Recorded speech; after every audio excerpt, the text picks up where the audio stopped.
Vous n'avez pas une clé d'activation de votre Windows? Pas de panique. Bonjour et bienvenue dans ce nouveau tutoriel. Ce matin, nous allons apprendre à activer donc la version de notre Windows qui est déjà expirée. Il vous arrive des fois de constater sur la barre droite de votre ordinateur que votre Windows est désactivé. Ce matin, nous allons donc apprendre comment activer cette version de Windows qui est désactivée.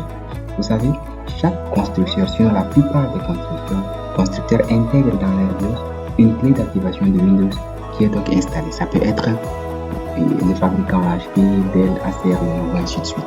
Tous ces fabricants-là intègrent déjà dans leur programme BIOS une clé d'activation de Windows par défaut. Tous ces constructeurs. Maintenant, ce matin, nous allons aller dans notre BIOS à travers une commande pour pouvoir récupérer cette clé d'activation pour activer la version de notre Windows. Il faut retenir que cette activation ne dure que 30 jours, il va falloir renouveler 3 fois. D'accord? Maintenant, nous allons aller en tapant dans CMD, en ligne commande, nous allons ouvrir notre terminal en tant qu'administrateur. Voilà, donc en lançant notre terminal en tant qu'administrateur, nous allons donc pouvoir insérer la commande qui va nous permettre d'aller dans le BIOS et de pouvoir récupérer la clé d'activation. Ensuite, nous allons donc exécuter la commande slmg/slmgr, d'accord, -d6 de ARM, comme ceci.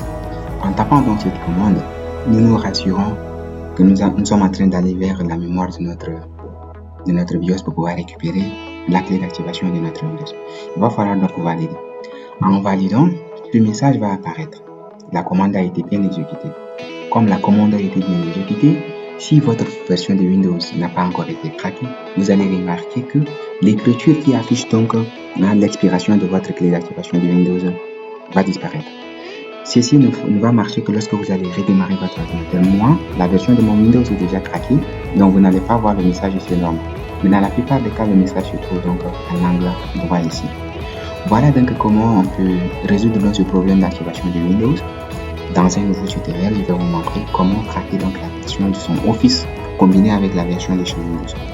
Merci beaucoup de m'avoir suivi. J'espère que ce tuto vous a été utile. À nous revoir donc